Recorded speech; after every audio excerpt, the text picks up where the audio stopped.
कांग्रेस कार्यकर्ताओं ने कार्यक्रम किया आयोजित। उपनल कर्मियों ने सीएमओ कार्यालय में किया प्रदर्शन। अनुसूचित जनजाति आयोग के अध्यक्ष पहुंची बागेश्वर में स्कूल गेट ब्लॉक कर व्यक्ति हुआ फरार। बागेश्वर में कांग्रेस कार्यकर्ताओं ने पार्टी कार्यालय में बुधवार को कार्यक्रम आयोजित किया। उन्होंने देश के पहले राष्ट्रपति डॉक्टर राजेंद्र प्रसाद और कमला नेहरू की पुण्यतिथि पर उनको याद किया और उनके बताए मार्ग पर चलने का संकल्प लिया। आज हम पुण्यतिथि यहाँ पर मना रहे हैं। उनके त्याग और बलिदान को हम लोग याद करते हैं और उनके संघर्ष को, जिस समय वो स्वतंत्रता संग्राम सेनानियों का जो त्याग है, जो बलिदान है, उस समय की कमला नेहरू जी का जो त्याग बलिदान हम समझ सकते हैं। जिस समय हमारे पर्दा प्रथा थी, हमारी महिलाएं घर से बाहर नहीं निकल पाती थी, तो उस समय वो आगे आकर अपने देश की लड़ाई को लड़ने का काम कर रही थी। उनके त्याग और बलिदान को लिए हम लोग याद करते हैं। देखिए, आज हम समस्त जनपद के कांग्रेस जनों ने हमारे भारत के प्रथम राष्ट्रपति और स्वतंत्रता संग्राम सेनानी, महान स्वतंत्रता सेनानी हमारे डॉक्टर राजेंद्र प्रसाद जी और जो हमारे भारतीय राष्ट्रीय कांग्रेस के अध्यक्ष भी रहे, उनकी आज पुण्यतिथि हम मनाने यहाँ पर समस्त एकत्रित हुए। और आज ही के दिन हमारे कमला नेहरू जी, जो हमारे जवाहरलाल नेहरू जी पर प्रथम प्रधानमंत्री थे, उनकी धर्मपत्नी कमला नेहरू जी की भी पुण्यतिथि आज की तारीख में मनाई गई, जिनके द्वारा कई दफे असहयोग आंदोलन में उनके द्वारा जो है भागीदारी की गई। और असहयोग आंदोलन के दौरान ही अंग्रेजों के द्वारा लाठीचार्ज के पश्चात ही उनकी बीमारी के द्वारा मृत्यु हुई।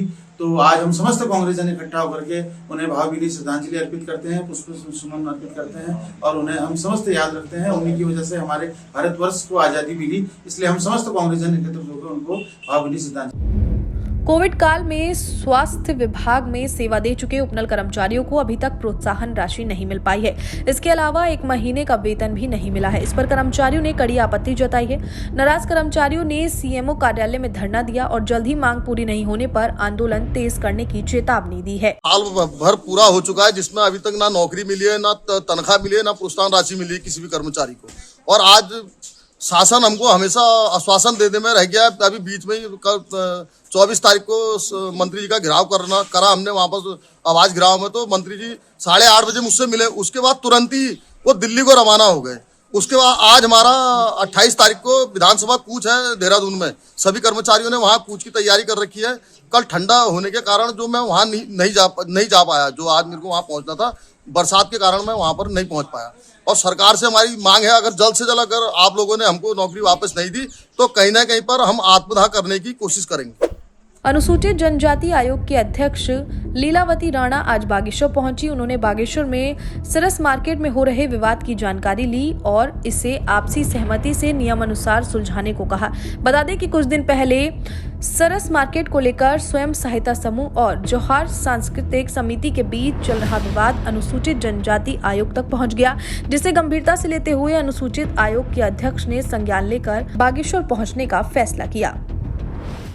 हमने देखे जो पिछले महीने हमारे सरस सेंटर में जो प्रकरण चल रहा था, जोहार समिति के द्वारा जो जबरन कब्जा कर लिया गया था और शासन प्रशासन की तरफ से उस कब्जे को हटा भी दिया था, तो उसी के उपलक्ष्य में आज यहाँ जनजाति आयोग की अध्यक्षा आई थी, जिनसे हमने अच्छी से वार्ता करी और उनका भी हमें रुझान सही लगा कि वो भी एक सामंजस्य बैठाना चाह रही है कि कोई भी किसी को भी परेशानी ना हो। तो मैं तो कहना चाहूँगी कि हम जोहार समिति की जो अध्यक्षा हैं श्रीमती पूजा जंगपांगी जी, उनके व्यवहार से बहुत आहत है। अब ये कह रहे हैं कि आप जैसे पहले चला आ रहा था वैसे चलना चाहिए, किंतु पहले तो हम ही लोग वहाँ पे रहते थे और कुछ महीनों में ही उन्होंने ज़बरदस्ती ऑफिस बनाया था और जगह जगह ताले लगा दिए थे। वो तो जबरन किया गया था। अगर पहले की स्थिति देखी जाए तो वहाँ पे सिर्फ सरस सेंटर ही मैं समूह की महिलाएं बैठा करती थी और अपना आजीविका चलाती थी। और बगल में हमारी डेयरी चलती है और इंदिरा अम्मा भी चलता है और उनका कोई भी यहाँ पे कोई हस्तक्षेप नहीं था। कुछ महीनों से ही उन्होंने ये चीज़ें ज़बरदस्ती करी थी और हम उसका अभी भी विरोध करते हैं। और हम तो ये चाहते हैं कि जोहार समिति को वो एक हॉल और जो 2 दुकानों के लिए कह रहे हैं उसको न दिया जाए। बागेश्वर विवेकानंद विद्या मंदिर स्कूल में इन दिनों बोर्ड परीक्षाएं चल रही हैं। सारे शिक्षक और स्कूल स्टाफ इस दौरान परीक्षा में व्यस्त है।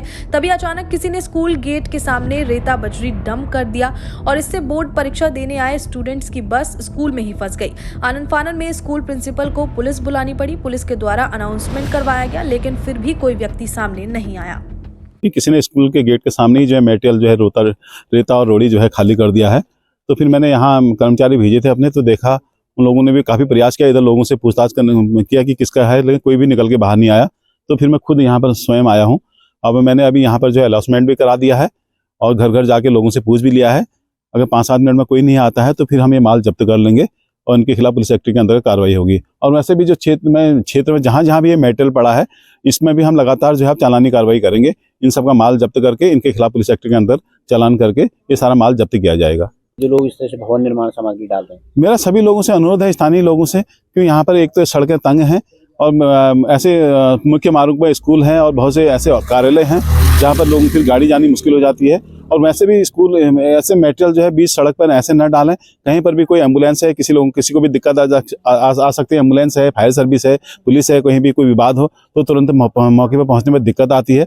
तो ऐसे कोई भी लोग जो है इस तरह से मटेरियल को रास्ते पर, रोड पर न डालें जिससे आवागमन बंद हो और आम आदमी को दिक्कत का सामना करना पड़े। सभी लोग इसमें सहयोग करें।